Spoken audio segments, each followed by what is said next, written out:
ಪ್ಯಾನಲ್ಗೆ ಈಗ ಲಿಂಗಾಯತರ ಎಂಟ್ರಿ ಆಗಿದೆ. ಸಿಎಂ ಬದಲಿಸೋದಾದ್ರೆ ಲಿಂಗಾಯತರಿಗೆ ಕೊಡಿ ಅಂತ ಹೇಳಿ ಶ್ರೀಶೈಲ ಜಗದ್ಗುರು ಡಾಕ್ಟರ್ ಚನ್ನಸಿದ್ದರಾಮಯ್ಯ ಪಂಡಿತಾರಾಧ್ಯರ ಆಗ್ರಹಿಸಿದ್ದಾರೆ. ನಿನ್ನೆ ಡಿಕೆಶಿ ಸಿಎಂ ಮಾಡಲು ಒಕ್ಕಲಿಗ ಸ್ವಾಮೀಜಿಯವರು ಆಗ್ರಹಿಸಿದ್ರು. ಇದರ ಬೆನ್ನಲ್ಲೇ ಪಂಚಪೀಠದಿಂದ ಲಿಂಗಾಯತ ಮುಖ್ಯಮಂತ್ರಿಗೆ ಬೇಡಿಕೆಯನ್ನು ಇಟ್ಟಿದ್ದಾರೆ.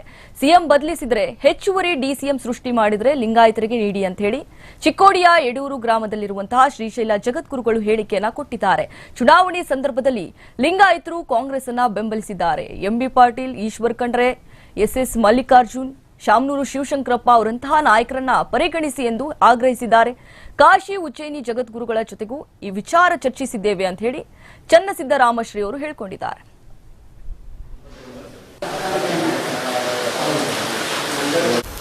ಮುಖ್ಯಮಂತ್ರಿ ಸ್ಥಾನದಲ್ಲಿ ಬದಲಾವಣೆ ಆದರೆ ಮತ್ತು ಡಿಸಿಎಂ ಹುದ್ದೆಗಳಲ್ಲೂ ಕೂಡ ಹೆಚ್ಚುವರಿ ಮಾಡಬೇಕು ಅನ್ನುವಂಥ ಚರ್ಚೆನೂ ಕೂಡ ನಡೀತಾ ಇದೆ.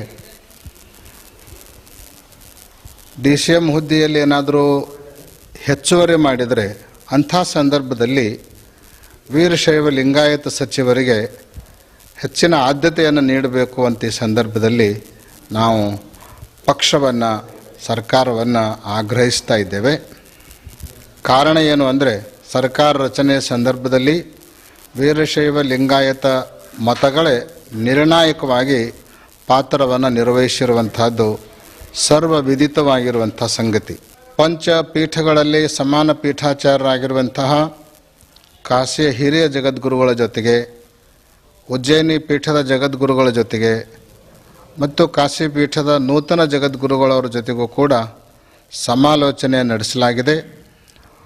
ಅವರು ಕೂಡ ಈ ನಿಲುವಿಗೆ ತಮ್ಮ ಸಮ್ಮತಿಯನ್ನು ವ್ಯಕ್ತ ಮಾಡಿದ್ದಾರೆ.